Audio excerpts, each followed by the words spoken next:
विधानसभा चुनाव भले ही अभी दूर हो, लेकिन उत्तर प्रदेश में सियासी बिसात अभी से बिछने लगी है।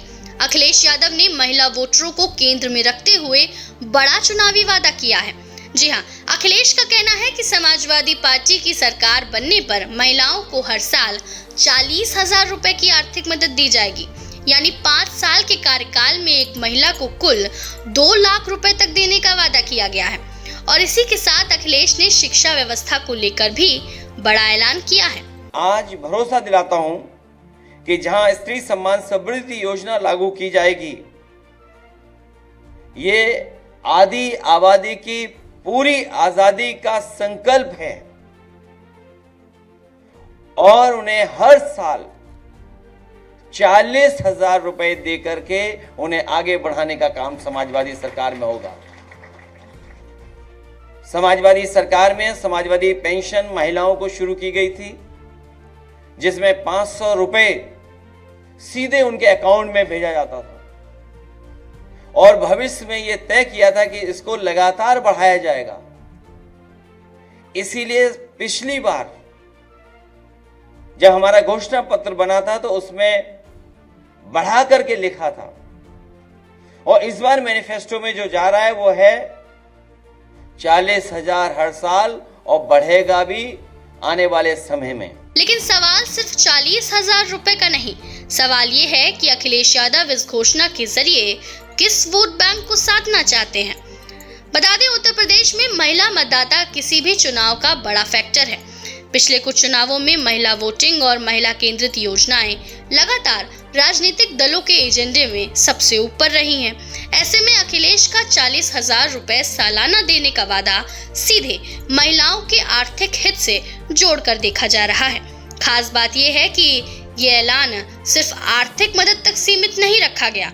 अखिलेश ने बंद पड़े 26,000 स्कूलों को दोबारा शुरू करने की बात भी कही है। यानी एक तरफ महिला वोटर तो दूसरी तरफ शिक्षा और रोजगार से जुड़े हुए खास मुद्दे। 40,000 हर साल देने की बात हुई है। पहले भी साइकिल दी थी, भविष्य में भी साइकिल मिलेगी। और सबसे बड़ी बात यह है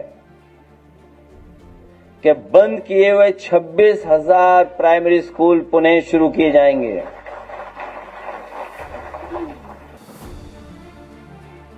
अखिलेश के इस ऐलान के पीछे 2027 की चुनावी रणनीति अब साफ दिखाई देती है। समाजवादी पार्टी पिछले विधानसभा चुनाव में सरकार बनने से दूर रह गई थी, लेकिन 2024 की लोकसभा चुनाव में पार्टी ने उत्तर प्रदेश में अपनी स्थिति मजबूत की थी।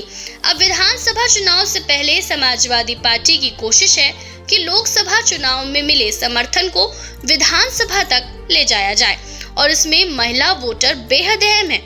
यही वजह है कि अखिलेश का ये नया ऐलान सिर्फ एक आर्थिक वादा नहीं, बल्कि चुनाव से पहले महिला मतदाताओं के बीच अपनी राजनीतिक पकड़ मजबूत करने की कोशिश के तौर पर भी देखा जा रहा है।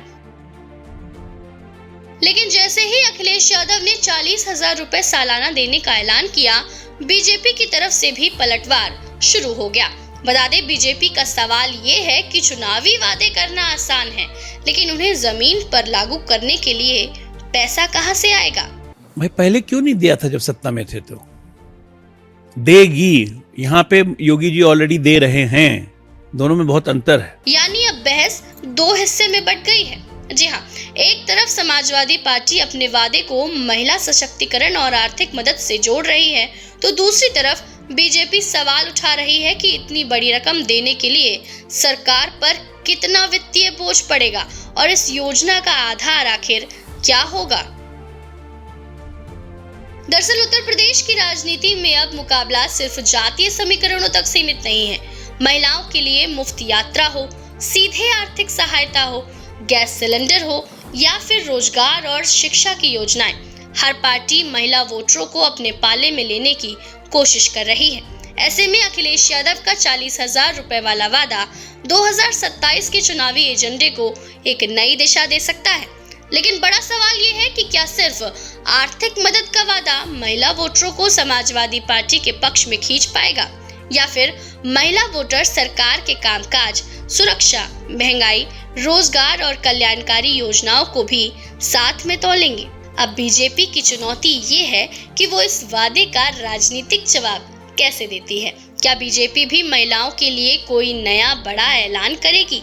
क्या सरकार अपनी मौजूदा योजनाओं में महिला लाभार्थियों के आंकड़ों के साथ मैदान में उतरेगी? और क्या समाजवादी पार्टी 40,000 रुपए के वादे को अपने चुनावी अभियान का बड़ा मुद्दा बनाएंगी? इन सवालों के जवाब आने वाले महीनों में यूपी की सियासत की दिशा तय कर सकते हैं।